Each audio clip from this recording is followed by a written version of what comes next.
Assalamualaikum warahmatullahi wabarakatuh. Nama saya Ani Fitriatur. Ya. Di sini saya akan membahas tentang pemikiran 5 tokoh filsafat alam. Yang pertama kita akan membahas tentang pemikiran Thales.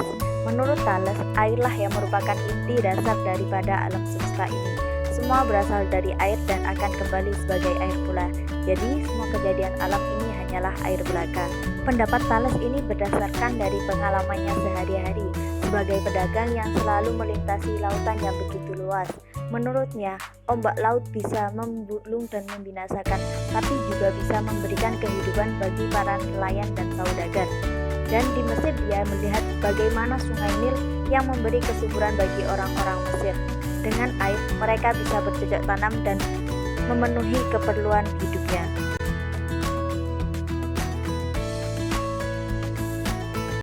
Yang kedua adalah pemikiran dari Anaximandros. Menurut Anaximandros, prinsip dasar segala sesuatu adalah to aperion.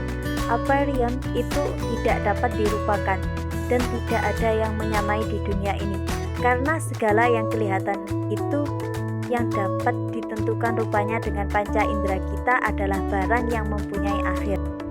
Jadi, ketika kita melihat sifat-sifat yang diberikan pada aperion, yaitu sesuatu yang tak terhingga, tak terbatas, tak dapat dirupakan dan disamakan dengan benda alam, kita dapat menduga barangkali yang menjadi prinsip dasar alam ini adalah Allah.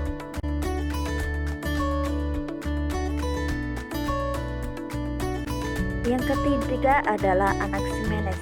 Dia adalah murid langsung dari Anaximandros. Dia hidup sekitar tahun 585 sampai 525 sebelum Masehi dan terlahir dari kota Miletos. Menurut pemikiran Anaximenes, dia berpikir bahwa asal-usul dari alam ini adalah udara. Dia berbeda pendapat dengan gurunya karena beranggapan bahwa salah satu kesulitan untuk menerima filsafat Anaximandros tentang to aperion yang metafisik adalah bagaimana menjelaskan hubungan saling mempengaruhi antara yang metafisik dengan yang fisik. Karena itulah Anaximenes tidak lagi melihat sesuatu yang metafisik sebagai prinsip dasar segala sesuatu, melainkan kembali pada zat yang bersifat fisik, yakni udara. Anaximenes menggunakan pengalaman bahwa udara yang meliputi dunia ini menjadi sebab segala yang hidup. Kalau tak ada udara, tak akan terjadi yang lahir ini dengan beberapa macam dan ragamnya.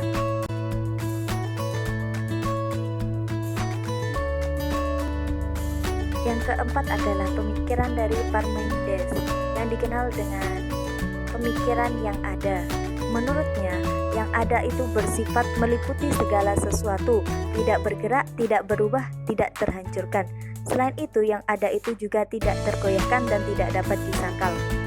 Ada 4 konsekuensi pemikirannya, yakni yang pertama adalah yang ada adalah satu dan tidak terbagi, sedangkan pluralitas tidak mungkin. Hal ini dikarenakan tidak ada sesuatu pun yang dapat memisahkan yang ada. Yang kedua adalah yang ada tidak dijadikan dan tidak dapat dimusnahkan.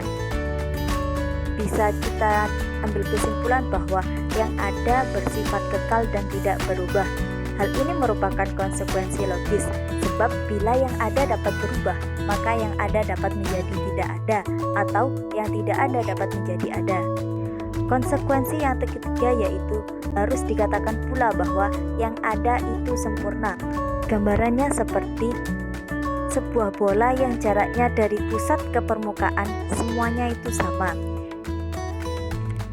Yang terakhir adalah yang ada itu bulat sehingga mengisi semua tempat, karena yang ada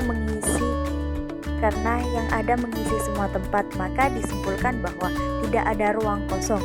Artinya menerima bahwa di luar yang ada masih ada sesuatu yang lain.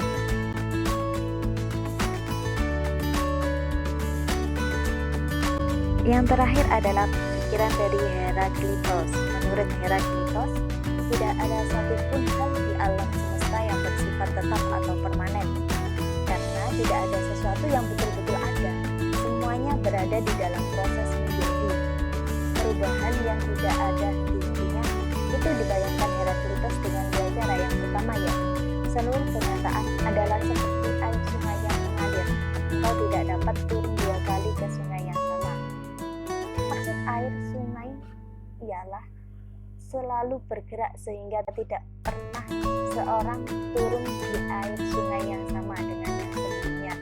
Kedua, ia menggambarkan seluruh kenyataan dengan api. Menurut Heraklitos, api di sini bukanlah zat yang dapat menerangkan perubahan-perubahan segala sesuatu, melainkan melambangkan gerak perubahan itu sendiri.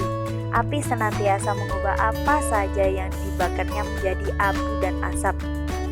Pemikirannya yang selanjutnya ialah logos.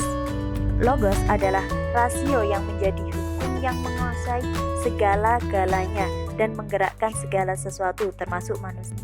Pemikirannya yang selanjutnya adalah segala sesuatu itu berlawanan.